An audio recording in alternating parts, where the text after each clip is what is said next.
उधळा गुलाल वाजवारे नगारे, त्रैलोक्याचे स्वामी आज धर्तीवर आले. अनुसयेचा तूच दत्त, सुमतीचा तूच श्रीपाद, अंबा भवानीचा तूच नरहरी, आम्हा कैवाऱ्याचा तूच स्वामी. अशक्य ही सारे करीतो शक्य एक क्षणात, भिवू नकोस मी पाठीशी आहे, असे सदा सांगे आम्हास. अवधूत चिंतन श्री गुरुदेव दत्त. श्री स्वामी समर्थ महाराज की जय. आज श्री स्वामी समर्थ महाराजांचा प्रकट दिनाविषयी स्वामी समर्थ महाराज कधी आले, कुठून आले, ते कोण होते आणि याबद्दलची जी काही उपलब्ध माहिती आहे त्याबद्दल मी आजच्या व्हिडिओमध्ये सांगणार आहे. तसेच स्वामी समर्थ महाराज प्रकट दिनी मी कशी पूजा केली हे देखील सांगणार आहे. तेव्हा व्हिडिओ शेवटपर्यंत नक्की पहा. उपलब्ध माहितीनुसार शेकडो वर्षापूर्वी एका पंजाब प्रांतामध्ये हस्तिनापूरपासून 12 कोस अंतरावर छेली नावाचं एक खेडेगाव होतं. त्या ठिकाणी विजयसिंग नावाचा एक लहान मुलगा आपल्या भाऊसोबत आणि आपल्या भाऊजाईसोबत राहत होता.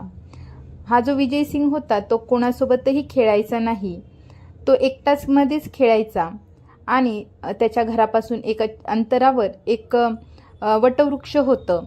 त्या वटवृक्षाखाली तो नेहमी खेळायचा. पडक्या जागेतील त्या वटवृक्षाच्या जवळ एक छोटीशी दिवळी होती आणि त्या दिवळीमध्ये छोटीशी गणपती बाप्पाची मूर्ती होती. तो विजयसिंग आपल्या खिशामध्ये नेहमी गोट्या भरून जायचा आणि त्या गोट्या असं खेळायचा की जसं काही तो गणपती बाप्पासोबतच गोट्या खेळत आहे. आपला डाव पण खेळायचा आणि गणपती बाप्पाचा डाव पण खेळायचा. असं बरेच दिवस तो खेळत होता. मग एक वेळा परमात्म्याला आपला आविष्कार दाखवण्याची गरज वाटू लागली आणि त्याने विजयसिंगला कारण बनून आपला आविष्कार दाखवला.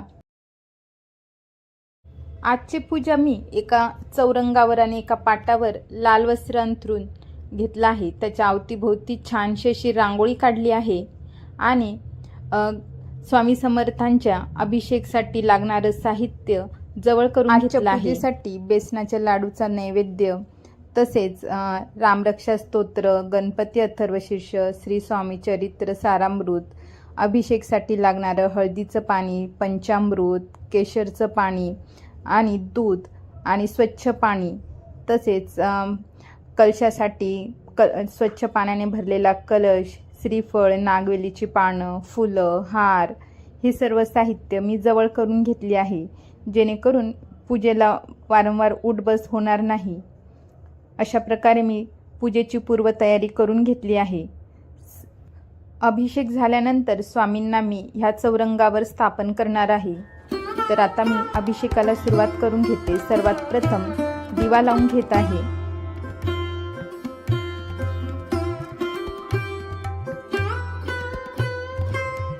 स्वामी समर्थांचा सर्वात आधी मी पाण्याने अभिषेक करणार आहे.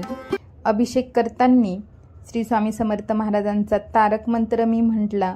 त्यानंतर श्री रामरक्षा स्तोत्र, गणपती अथर्वशीर्ष, पुरुष सूक्त, श्री सूक्त. जर हे आपल्याला तोंडपाठ नसेल तर तुम्ही मोबाईलमध्ये यूट्यूबवर हे लावून तुम्ही अभिषेक करू शकता. श्री रामरक्षा स्तोत्र आणि गणपती अथर्वशीर्ष मला तोंडपाठ आहेत, ते मला काही लावायची गरज पडली नाही. परंतु पुरुष सूक्त आणि श्री सूक्त मी मोबाईलवर लावून मग अभिषेक केला.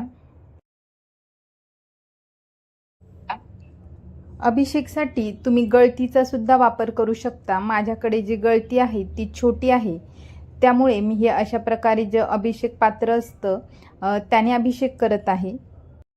अभिषेक करत असताना कंटिन्यू स्वामी समर्थ महाराजांचं नामस्मरण आणि आधी सांगितलेले जे स्तोत्र आहे त्याचं पठण कंटिन्यू चालूच ठेवावं.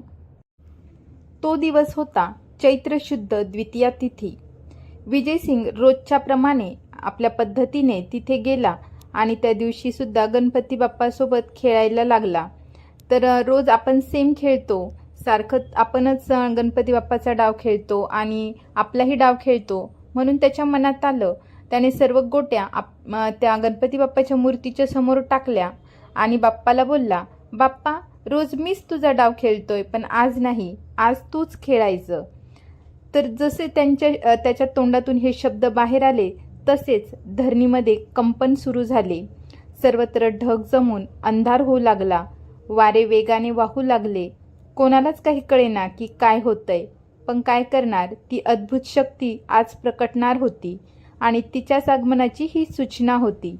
त्या ठिकाणी गणेश मूर्ती होती. त्याच ठिकाणी धरणी दुभंगून एक 8 वर्षाचा तेजस्वी बालक बाहेर आला आणि तो बालक दुसरा तिसरा कोणी नसून प्रत्यक्ष परब्रह्म श्री स्वामी समर्थ महाराज होते. आणि तो विजयसिंग गोट्या खेळताना तेव्हा स्वामींकडून हरला आणि बालरूप स्वामींनी त्याला गोट्या उधार दिल्या आणि परत भेटण्याचे वचन देऊन तिथून ते गुप्त झाले. स्वामींच्या अवताराचा उलगडा हा पुढे झाला. कोकणातील हरिभाऊ, ज्यांना स्वामीसूत म्हटलं जातं, ते अक्कलकोटला आले होते आपल्या ऐहिक इच्छापूर्तीसाठी. तेव्हा ते तिथे काही दिवस वास्तव्याला होते.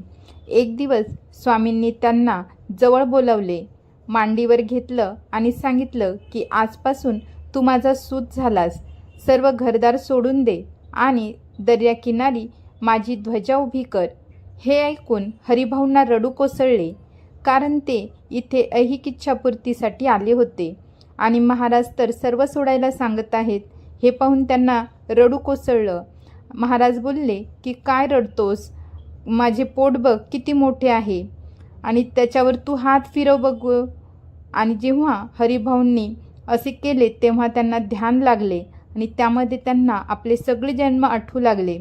त्यातील त्यांना एक आपला जन्म आठवला, ज्यात ते विजयसिंग बनले होते.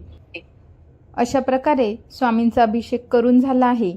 मी जो दुसरा चौरंग मांडला आहे त्यावर गणपती बाप्पाची स्थापना करून घेत आहे.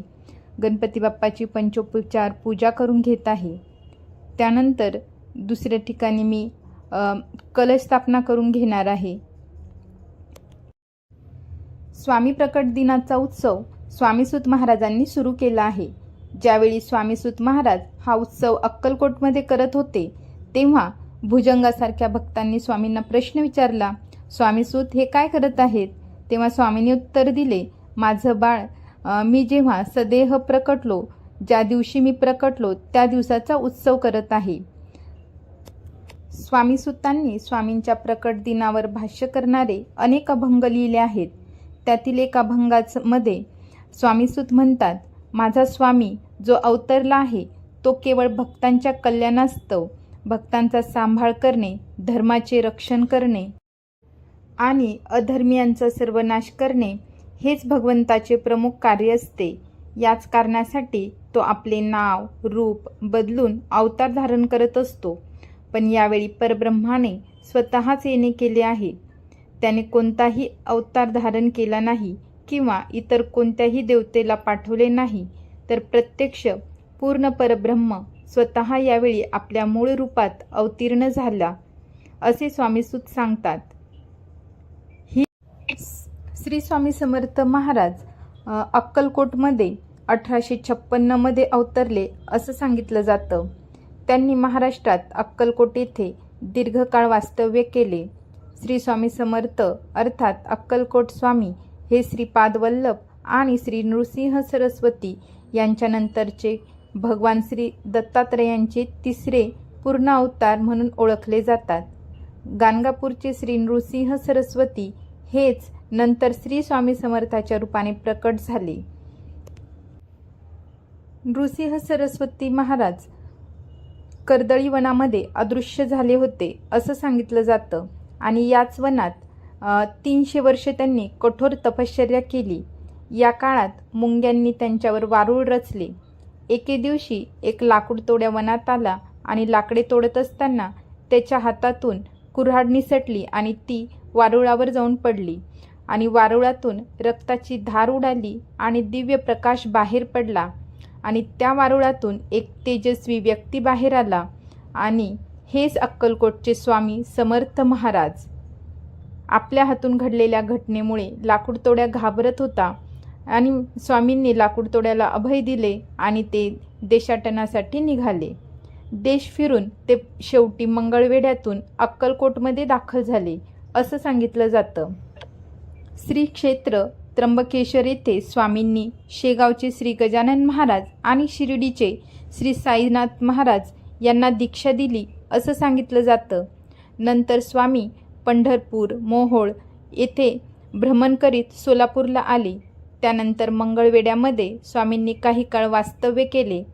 तिथल्या भक्तांना विविध स्तरावर मार्गदर्शन केले. स्वामी महाराज ज्यांना भेटले त्यांना त्यांच्या दुःखातून मुक्त केले. स्वामी समर्थांचा जन्म जेवढा आश्चर्यकारक आहे त्यापेक्षा लाख पटीने जास्त आश्चर्यकारक त्यांचे जीवनचरित्र आहे. अशा प्रकारे एका छोट्याशा चौरंगावर मी स्वामी समर्थ महाराजांना स्थापन केलं आहे आणि मस्तपैकी त्यांना सजवलं आहे. त्यानंतर स्वामींची आरती करून घेतली आहे.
स्वामींनाच शरण जाऊन आपण स्वामींचा प्रकट दिन सोहळा आजच्या दिवशी साजरा करूया आणि तुम्हा सर्वांना स्वामी समर्थ प्रकट दिनाच्या भरभरून शुभेच्छा.